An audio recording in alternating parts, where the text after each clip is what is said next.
मलाई विदेश पठाउने चाहिँ मेन प्रचण्डे हो है गाइजहरू। प्रचण्डेले त विदेश जानै पर्छ भने अब गाइजहरू अब के गर्नु, विदेश आइया प्रचण्डेको भने मान्नै पऱ्यो, फेरि बन्दुक हान्नु लागि भन्ने डर के गर्नु, के पिचोर ढाका हुन्छ। कोरियाको घर यस्तो। हेलो गाइजहरू, सन्चै हुनुहुन्छ होला, म पनि सन्चै छु। स्वागत छ मेरो अर्को नयाँ भिडियोमा। म यसो माडतिर निक्लिरहेको छु। अब 2 दिन पछाडि स्यालेरी आउँछ। हामी 3 दिनको छुट्टी आज काटिसक्यौँ है गाइजहरू हामीले। अब के गर्नु, ट्राफिक नियमको पनि पालना गर्नै पऱ्यो। गाडीहरू यताबाट आइरहेछ, म बाटो काट्दैछु। अब के गर्नु, 2 दिन पछाडि स्यालेरी आउने दिन छ गोर्खेहरूको। 3 दिनको छुट्टी सुतेरै काट्यो। अब 11 गते मेरो कार्ड पनि बनाउनु जाने भनेर भन्नुभएको छ। अब कार्ड बनाउने हो। अब 2 दिनपछि स्यालेरी आउँछ होला। ल्याम्प त्यसपछि अब के गर्नु साथी, आज माड निक्लिँदैछौँ। हाम्रो जेठो गन्नी मान्ने सुजन दाइ हुनुहुन्छ। आदरणीय व्यक्तित्व हाम्रो लाल दाइ हुनुहुन्छ। यता ऊ चाहिँ दिपेश हो। टिकटक कान्छु,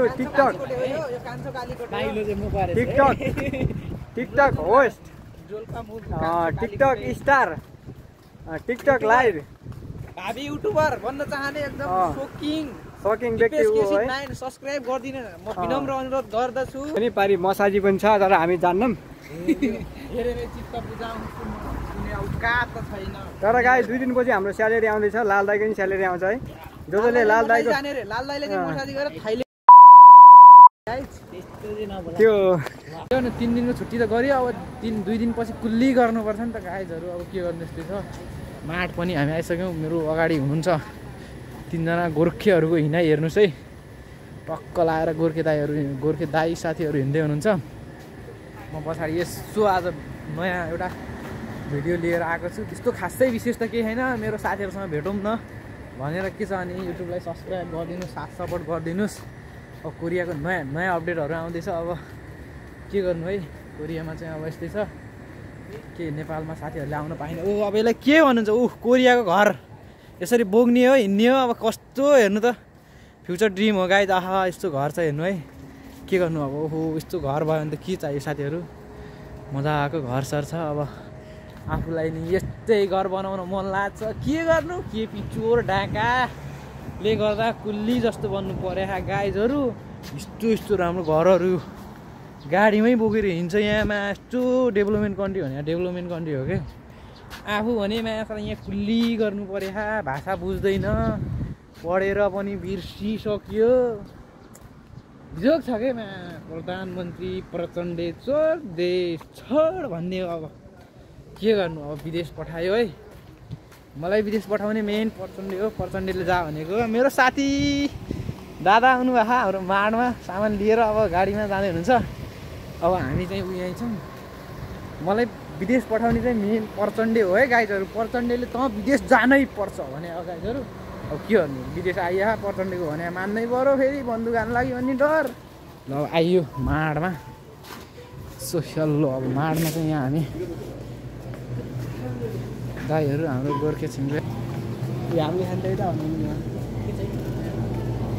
भटमास उमारेको पुसोमा।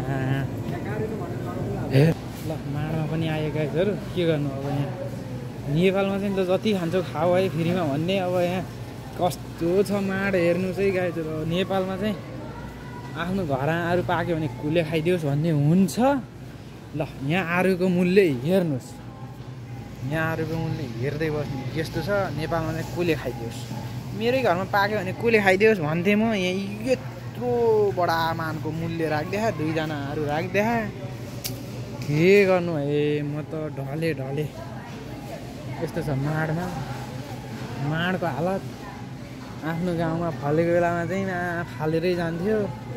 अहिले चाहिँ अब के गर्नु, यस्तो छ अवस्था।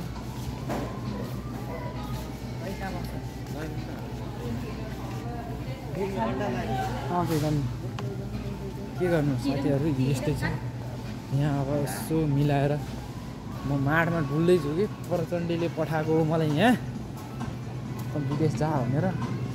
म आएपछि फेरि मलाई गोली हान्थ्यो प्रचण्डले। अब यहाँ सस्तो पाउने भनेकै गाइजहरू त्यही हो कि सुल रक्सी। जति दबाउँछौ दबाओ गोर्खे रक्सी भनेर चाहिँ फेरि एकदम सस्तो यत्रो बोतल दिन्छ नेपाली 600 यत्रो बढी मानको बोतल दिइराखेको 6900 नेपाली 600 अब महाकाली भनेको अब यो यहाँको साथीहरू के छ जुट हो यसो खाने हो यसो के भन्नु गाह्रो अब यसो यहाँ अलिकति त्यही रक्सी सक्सी सस्तोमा पाउँछ साथीहरू अरू बाँकी चाहिँ अब त्यही हो किनेर कहाँ सकिन्छ यहाँ त्यही पनि गोर्खेहरू हामी यसो गोर्खेहरूले गर्दा यहाँको माडहरू चले हालिगुरी के गर्नु गाह्रो छ गाइज ल हामी अर्को भ्लगमा भेट्नेछौँ ल है सब्सक्राइब गरिदिनुहोस् अर्को भ्लगमा भेटौँ ल ओके बाई बाई सेउ साथीहरू